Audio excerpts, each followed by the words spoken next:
And so, I think one of our guests last week was the singer and writer from the Pixies, and now here he is, being judged himself. No, my child, this is not my desire. And then she said, I'm digging for fire. I'm digging for fire. I'm digging for fire. I'm digging for fire. I'm digging for fire.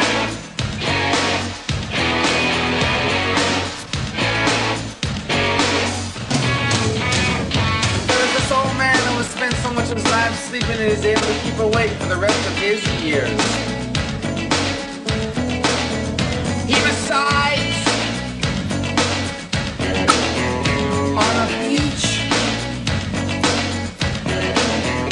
in the town where I am going to live. And I often ask him, are you looking for the mother love? No!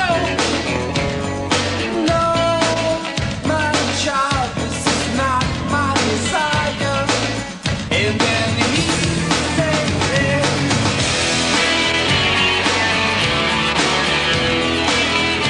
There we are, the Pixies. Pretty far away.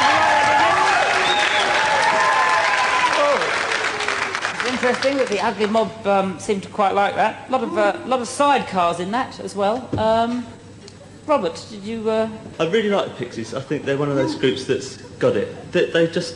Everyone in the group sort of knows what they're doing, and they don't really overstate what they're doing. I was a bit dubious about the video. I really don't like those things that people put in their heads to sing so they can wave their arms about.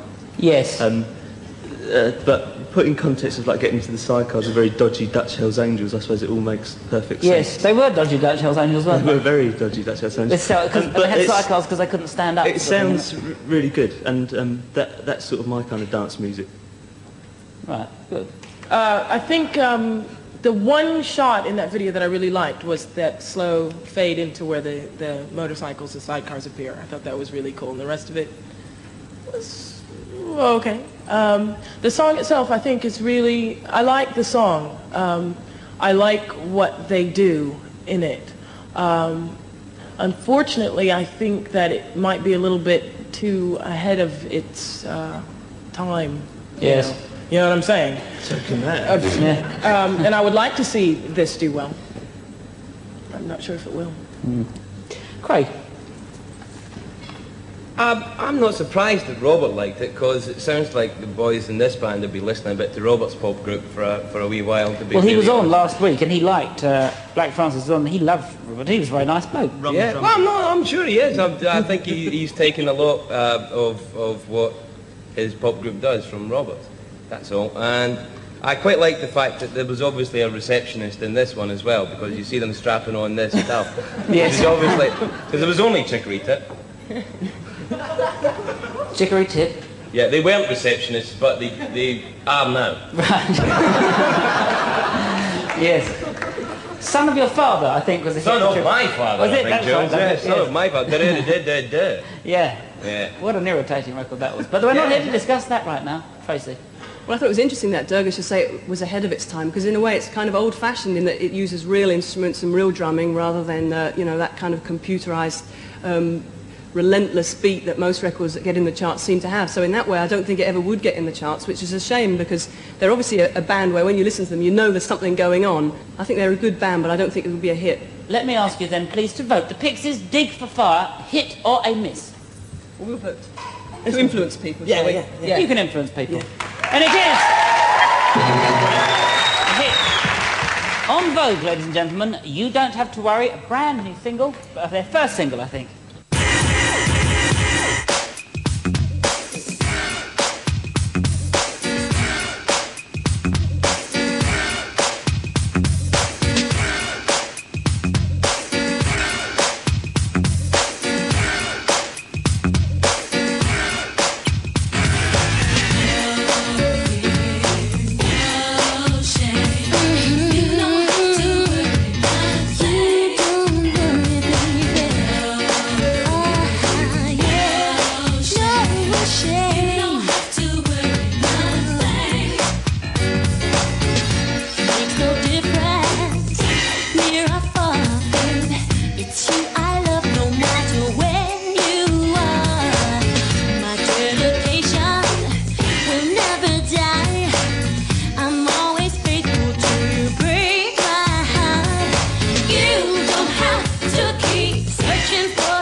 there we are, on Vogue, You Don't Have to Worry. Did you like that? Oh. I did say that it was their first single. Of course it isn't. It isn't. I was getting confused with somebody else. I was heady with the cakes and everything. They've had a big hit. One of them is the former Miss Black America, I believe. And there you have it. Craig, did you like that? More receptionists. No, Yes! no receptionist there. Yeah, there was receptionists. They were wearing They the did. receptionist thing. Yes! More receptionists doing well in Chicory Tip, having changed their image and gone with the flow, man. I think it's great that receptionists are doing so well in the pop charts. Or maybe not, I don't know. But they were great. I thought, well, not really. It's kind of so what. Tracy.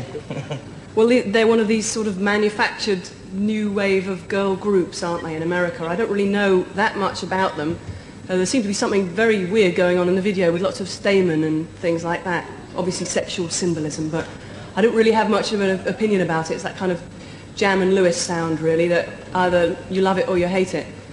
Robert. The backing vocals on that made it really good. The girls on there sounded like they were enjoying singing, and despite everything, I wish I hadn't seen the video because I've heard that a couple of times, and I thought it was. I wish they'd done a video that didn't have them in black and white, all sort of going. And again, they've got like the stupid things where they can do this with. It's like they should be working with Tim Pope. They'd be good because they've got really good voices, and it's a pretty dull and dumb song and stuff. But there's something about them. I don't know. I don't like them, but I thought that was all right. Dagger? I think that those girls are very talented. They sing so well together. I was singing, you know, hold on to your love. I thought that was in there, and it's like, no, I was just doing that because you could interchange the two. The DJs will love it because you can just switch them, you know. And I think they can do a lot better. So then, on Vogue, You Don't Have to Worry. Was it a hit? Is it a miss? Can you do that? No. Can you do this? You really which have means to you do wish that? it weren't. It was a hit, ladies and gentlemen. Very sad. As you voted it a hit, you can all have some lovely... your mic cable isn't there. You can all have some of these. We've had mushrooms, we've had space cake, and this week we've got some sweeties. So here's a bit of heavy metal, I expect.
Well, Tracy, let me start with you.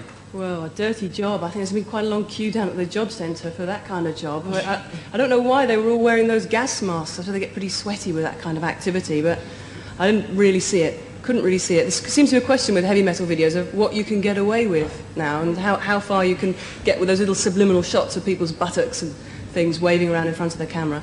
It's all a little bit unnecessary, if you ask me. Robert?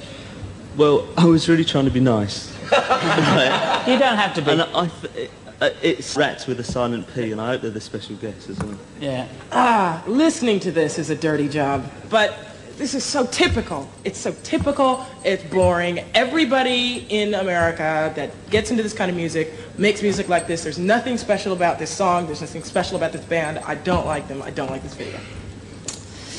Well, Craig. I thought it was great. I thought it was great. It's a joke, obviously. It's obviously a joke. No. Ah, it's great. It's Spinal Tap. It's Spinal Tap. What's wrong with being sexy? Sexist, Nigel. It's a joke. It's a joke. The what? The sad thing about this video is that it's not a joke. No. If this were a joke, like Dave Lee Roth's video stuff, it would be great. But they take themselves too seriously, I'm sorry. Is it a hit or a miss? Quick. It's a unanimous, and I think the crowd appreciated that. So,